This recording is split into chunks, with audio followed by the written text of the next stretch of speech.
Pues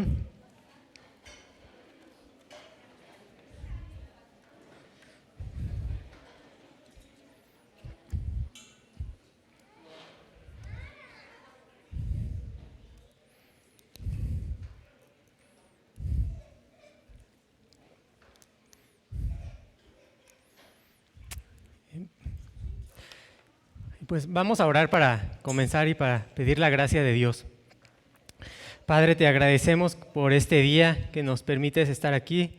Gracias, Señor, por tu misericordia y porque en este día podemos venir a adorarte, a buscar tu rostro, recibir de tu palabra y de tu bendición, Señor. Y gracias, Señor, también por este tiempo de estudio que nos permites tener como iglesia para seguir fortaleciendo nuestra unidad en lo que creemos y aún para que sea esto de edificación para cada uno. Señor, te pedimos que tú nos ayudes a cada uno de nosotros a ver este tema de Cristo, de la iglesia, y Señor, que también tú me ayudes a mí para ser claro y para poder transmitir este estudio, este párrafo de nuestra confesión con claridad, Señor. Y te pedimos esto en Cristo Jesús. Amén.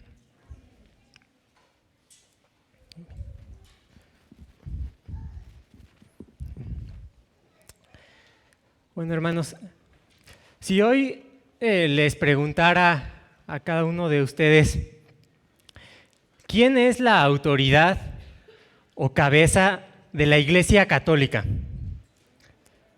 ¿Quién es la autoridad o cabeza de la Iglesia Católica? ¿Qué responderías? Bueno, algunos quizás al oír esta pregunta pensaron en su mente, bueno, la cabeza de la Iglesia Católica es el Papa, porque solemos relacionar el término Iglesia Católica con el catolicismo romano.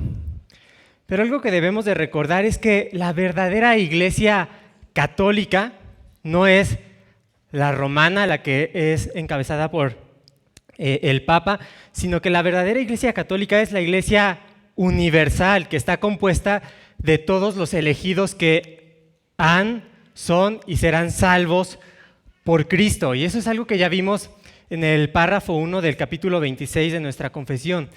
Iglesia Católica significa Iglesia universal.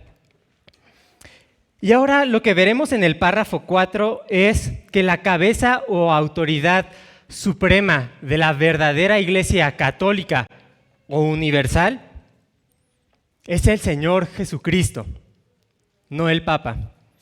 De eso trata el capítulo 26, párrafo 4. La autoridad o cabeza suprema de la Iglesia Católica o universal es Cristo y no el Papa. Así que vamos a ver este párrafo en dos sencillos puntos. En primer lugar, veamos que Cristo es la cabeza de la Iglesia universal. Y si tienen a la mano sus confesiones, vamos a leer la primera parte del capítulo 26, párrafo 4, que dice: la cabeza de la Iglesia es el Señor Jesucristo, quien por el designio del Padre está investido de una manera suprema y soberana con toda autoridad para el llamamiento, establecimiento, orden o gobierno de la Iglesia. Ahí tenemos la primera parte de nuestro párrafo. Cristo es la cabeza de la Iglesia universal. Y cuando pensamos en la autoridad que tiene Cristo, la podemos ver desde diferentes ángulos. Podemos pensar en que Cristo, en primer lugar, tiene autoridad porque Él es Dios verdadero. El hecho de que Él sea Dios le hace tener derecho de gobernar y tener autoridad sobre toda la creación, porque Él es el creador, Él es Dios verdadero. Pero en segundo lugar también podemos pensar en la autoridad de Cristo como mediador, como Dios hecho hombre, quien después de haber sido humillado y de haber padecido hasta morir en la cruz, Vemos cómo el Padre lo levanta, lo resucita de entre los muertos y lo exalta hasta lo sumo con todo poder y autoridad. Y eso es algo que vemos, por ejemplo, en Mateo 28, versículos 18 al 20, que todos conocemos como la Gran Comisión. Y vean cómo Jesús le dice a sus discípulos, Mateo 28, 18 al 20. Y Jesús se acercó y les habló diciendo, toda potestad, o también pudiera ser toda autoridad, me es dada en el cielo y en la tierra. Por tanto, id y haced discípulos a todas las naciones, bautizándolos en el nombre del Padre y del Hijo y del Espíritu Santo, enseñándoles que guarden todas las cosas que os he mandado. Y he aquí yo estoy con vosotros todos los días hasta el fin del mundo. Vemos ahí como Jesús dice, toda potestad, toda autoridad me es dada en el cielo y en la tierra. Cristo entonces es ese Rey exaltado que gobierna sobre el cielo, sobre todo el ámbito espiritual, sobre los ángeles, sobre potestades, principados, incluso sobre Satanás mismo y otros seres invisibles.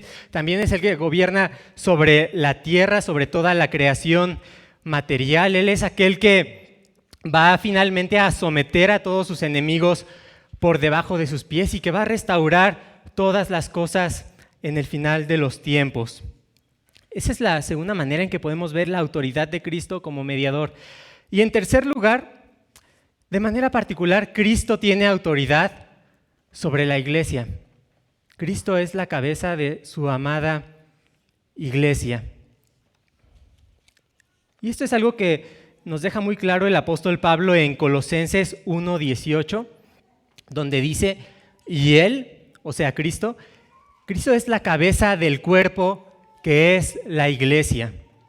Y de manera paralela o similar, Efesios 1:22 al 23 nos dice, y sometió todas las cosas bajo sus pies, bajo los pies de Cristo, y lo dio por cabeza sobre todas las cosas a la iglesia, la cual es su cuerpo, la plenitud de aquel que todo lo llena en todo. Así que Cristo de una manera particular tiene autoridad y es cabeza de la iglesia.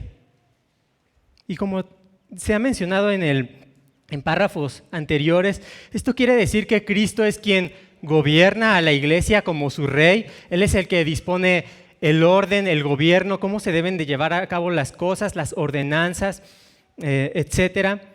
También cuando decimos que Cristo es la cabeza de la iglesia, nos muestra que Cristo es quien da vida a cada uno de los miembros de su cuerpo. Separados de Cristo no tendríamos nadie vida espiritual. Cristo es quien le da vida a la iglesia como la cabeza. Y en tercer lugar, Cristo como cabeza también es quien sustenta y cuida de la iglesia. Y esto es algo que nos dice Efesios también, que Cristo es como ese marido que cuida y santifica a su esposa. Y Cristo provee todo lo que necesita su iglesia para su bienestar y para su edificación continua hasta el fin. Esto lo podemos ver claramente en Efesios 4, versículos 11 al 12. Este cuidado de Cristo para seguir edificando su iglesia. Efesios 4, 11 al 12 nos dice, y Él, o sea, Cristo, y Él mismo constituyó a unos apóstoles, a otros profetas, a otros evangelistas, a otros pastores y maestros, y vean el versículo 12, a fin de perfeccionar a los santos para la obra del ministerio, para la edificación del cuerpo de Cristo, para la edificación del cuerpo de Cristo. Vemos cómo Cristo entonces provee todo lo que es necesario para el bienestar, para la edificación de su iglesia, por cuanto Él es la cabeza. Ahora bien, si regresamos a nuestro párrafo 4, vemos que nuestra confesión menciona 4 cosas para las cuales Cristo tiene autoridad. Cristo tiene autoridad para 4 cosas principales. Dice allí, para el llamamiento, el establecimiento, el orden y el gobierno de la iglesia. Y es interesante que estos 4 puntos que vienen allí en esta sección de nuestro párrafo van a ser desarrollados en los siguientes 4 párrafos de nuestra confesión. Y quisiera que lo veamos brevemente.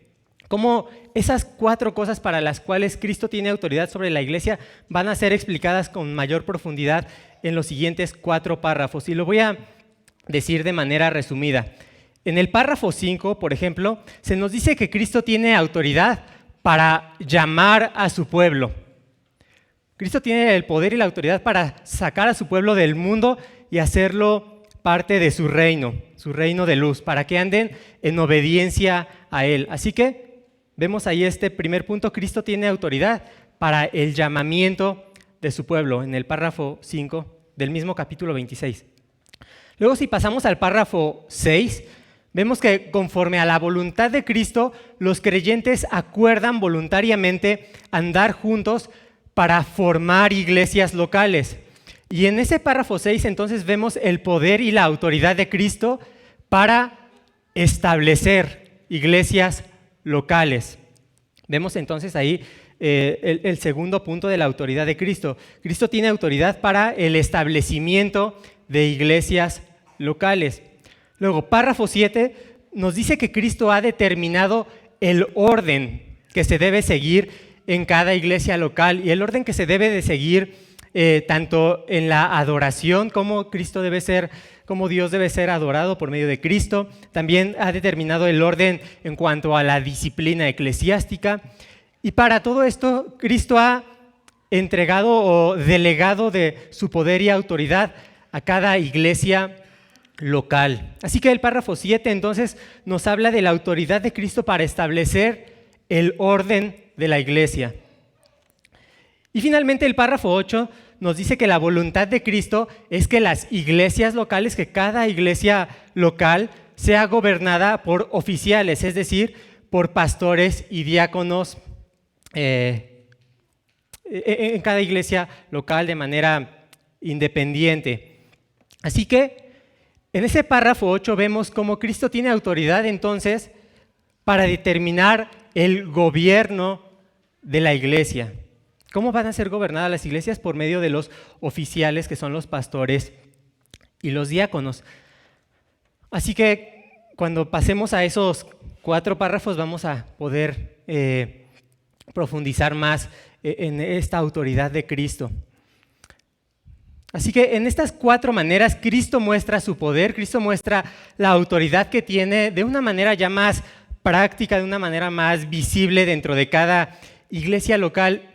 E incluso, hermanos, si ustedes se fijan en los párrafos también 9 al 15, todo lo que sigue de este capítulo de la confesión, continuamente ustedes van a ver que se alude a la autoridad de Cristo, a la mente de Cristo, a la voluntad de Cristo, porque siempre se está teniendo en cuenta que Cristo es la cabeza de la iglesia, que en la iglesia debemos de hacer las cosas como Cristo lo ha establecido, no como se nos pueda ocurrir mejor a nosotros. Así que también esos párrafos 9 al 15 nos van a mostrar las implicaciones prácticas de que Cristo sea cabeza de la iglesia, y algunas de las cuales mencionaré ahorita en unos minutitos.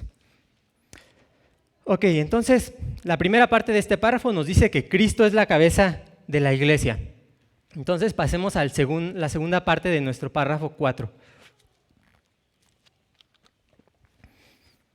Y esta segunda parte la podemos titular: el Papa no es cabeza de la Iglesia universal. El Papa no es cabeza de la Iglesia universal. Esta segunda parte del párrafo 4 es quizá la sección más controversial de toda nuestra confesión de fe. Es la sección más controversial de toda nuestra confesión de fe, quizás solamente después del capítulo 10, párrafo 3, donde se habla de la salvación de los que mueren en la infancia. Pero bueno, vamos a enfocarnos aquí en el párrafo 4, donde dice en la parte B, dice: no puede el Papa de Roma ser cabeza de esta en ningún sentido. sino que Él es aquel anticristo, aquel hombre de pecado e hijo de perdición que se exalta en la iglesia contra Cristo y contra todo lo que se llama Dios, a quien el Señor destruirá con el resplandor de su venida. Ok, está claro que si Cristo, según las Escrituras, es la cabeza y autoridad suprema de la Iglesia universal, entonces, obviamente, el Papa de Roma no puede ser la cabeza de la Iglesia universal. Hasta ahí creo que es muy claro el párrafo y decimos amén y nos queda muy claro eso, no tenemos ningún problema. La parte controversial está en el hecho de que la confesión entonces diga que el Papa es aquel anticristo, el hombre de pecado e hijo de perdición, que básicamente se refieren a lo mismo, anticristo, hombre de pecado e hijo de perdición, que vamos a resumirlo como anticristo simplemente, como un anticristo es un falso Cristo que busca engañar. Y también es controversial que cite aquí la confesión segunda de Tesalonicenses, capítulo 2, versículos 3 al 9. Ahora, solo para tener un poquito de contexto histórico, si nos ponemos en los zapatos de los puritanos de aquel entonces, de aquellos que redactaron nuestra confesión, había pasado poco tiempo después de la Reforma. Para ellos era evidente que lo que más se asemejaba al anticristo era, por supuesto, el Papa. Para ellos el Papa era evidente que era un engañador que se oponía a las doctrinas bíblicas como la justificación solo por la fe en Cristo, además de otros errores. Para ellos era evidente también que el Papa mandaba a perseguirlos a ellos, mandaba en muchos lugares a matarlos. Además, en ese tiempo muchos creían que el fin del mundo ya estaba muy cerca y todo esto abonaba a pensar que el Papa, o el papado más bien, el oficio del Papa definitivamente era el anticristo final que sería destruido con la segunda venida del Señor Jesús en el juicio final. Ahora, hermanos, creo que ahora no me daría tiempo de profundizar demasiado en el hecho de considerar si sí o no el Papa es el anticristo aquí, y solo me gustaría decir lo siguiente. Por un lado, hermanos bastante respetables, hermanos bautistas reformados, como incluso lo pueden leer en la exposición del Dr. Sam Waldron, consideran aquí que la confesión tal vez pudiera corregirse, tal vez pudiera matizarse un poco en esta declaración de que el Papa es el anticristo, porque, por ejemplo, el Dr. Waldron considera que segunda de Tesalonicenses 2, 3 al 9, no habla necesaria y específicamente del papado. El Dr. Sam Waldron dice, por ejemplo, si el papado está mal, la Iglesia de Roma está mal, pero segunda de Tesalonicenses 2 no me parece que hable tal cual del Papa. Quizás el anticristo final sea un Papa, tal vez, puede ser, pero no, según el Dr. Sam Waldron, no es algo que esté claro en la Biblia y que debamos de tener en la confesión. Y allí recuerdan también, hermanos como él, que nuestra confesión al fin y al cabo no es infalible, no es la palabra de Dios. Recordemos que es un resumen de lo que creemos que enseña la Biblia. Esto es lo que consideran algunos hermanos. Otros hermanos consideran que lo que dice aquí la confesión no está errado al identificar al Papa como aquel anticristo, al considerar diferentes enseñanzas de la Iglesia Católica Romana sobre este oficio del papado. Muchos dicen, la confesión está bien aquí. El Papa tiene características de un anticristo, como dice 1 de Juan 2:18, muchos anticristos han surgido. Y solo por citar las palabras mismas de los documentos del Vaticano, dice respecto al Papa, el romano pontífice tiene sobre la Iglesia en virtud de su cargo, es decir, como vicario de Cristo y pastor de toda la iglesia, plena, suprema y universal potestad que puede siempre ejercer libremente. Entonces, cuando uno lee de los mismos documentos del Vaticano ese tipo de declaraciones tan fuertes respecto al Papa, uno dice, puede sí ser que el Papa sea el anticristo. Y hay hermanos que dicen, no, la confesión está bien en decirle, el Papa es el anticristo. Ahora, hermanos, es difícil esta parte, me gustaría estudiarla más profundamente, es algo controversial.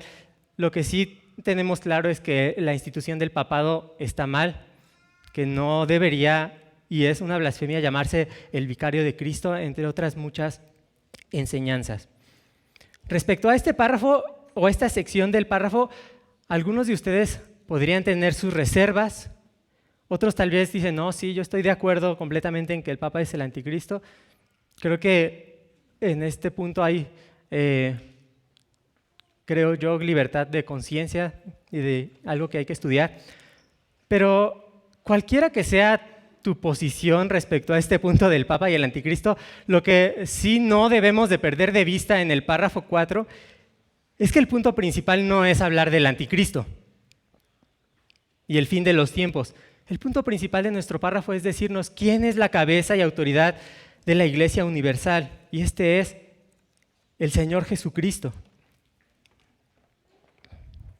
Y eso es lo que debemos de siempre tener presente. Que no solo recordemos el párrafo 4 por el punto más controversial del anticristo, sino que siempre lo recordemos porque Cristo es la cabeza de la iglesia. Ahora, hermanos, finalmente unas aplicaciones prácticas de esta doctrina. ¿Por qué es importante recordar siempre que Cristo es la cabeza de la Iglesia Universal? ¿Qué tiene de práctico esto? Bueno, en conjunto nosotros como iglesia local, si recordamos siempre que Cristo es la cabeza de la iglesia, nos va a mantener siempre buscando hacer su voluntad aquí en nuestra iglesia, nos va a llevar a adorarlo tal como Él lo ha mandado en su palabra, nos va a llevar a siempre someternos a su palabra, a guardar la disciplina, a guardar las ordenanzas tal como Él lo ha mandado. También, por otro lado, pensar que Cristo es la cabeza de la iglesia nos libra de errores. Por ejemplo, a los pastores, si reconocen ellos que Cristo es quien tiene toda la autoridad sobre la iglesia, entonces los pastores van a predicar solamente la palabra de Dios y no van a buscar imponer su propia voluntad sobre la grey. Por otro lado, también el pensar que Cristo es la cabeza de la iglesia, a cada uno de nosotros como miembros nos debe dar mucha confianza y aliento, porque podemos rogar entonces a Él que Él sea el que siga edificando y madurando a nuestra iglesia, el que Él siga capacitando y dando gracia para darnos esos dones en pastores y diáconos. Además, también nos da la confianza de esperar en Él cuando haya momentos difíciles. Y eso es algo que siempre me ha parecido muy interesante del capítulo 26, párrafo 13, donde habla de que a veces va a haber circunstancias difíciles en nuestra iglesia, pero si recordamos que Cristo es la cabeza, nos va a llevar a buscarlo a Él, a esperar en Él y no a tratar de solucionar las cosas de una manera precipitada, de una manera carnal tal vez, sino buscar esas armas espirituales, sabiendo que Cristo es la cabeza y que podemos esperar todo lo mejor de Él. Y finalmente, hermanos, pues hoy es Día del Señor y hoy es siempre un gran privilegio recordar que a quien venimos a adorar es a la cabeza de la iglesia, a este Rey exaltado, como dice aquel himno que me gusta mucho, a Cristo coronad, Señor de nuestro amor, al Rey triunfante celebrad, glorioso vencedor, potente Rey de paz, el triunfo consumó y por su muerte de dolor su grande amor mostró. Así que hoy vamos a adorar a este Rey y a la cabeza de nuestra iglesia y de la Iglesia Universal. Vamos a orar para terminar. Padre, te agradecemos por tu bondad, porque nos has dado a Cristo, porque tenemos un rey, un príncipe de los pastores, como también dice tu palabra, que ha demostrado su amor por nosotros al dar su vida en la cruz y en el cual podemos también descansar, tanto para nuestra salvación como para la edificación de esta iglesia y por supuesto de cada iglesia local en esta ciudad, en este país y en el mundo donde se invoca tu nombre, Señor. Y Señor, te pedimos que hoy nos des también la gracia y nos des aún el ánimo para exaltar a nuestro Rey, Señor. Y te pedimos que nos sigas bendiciendo durante este día en Cristo Jesús. Amén.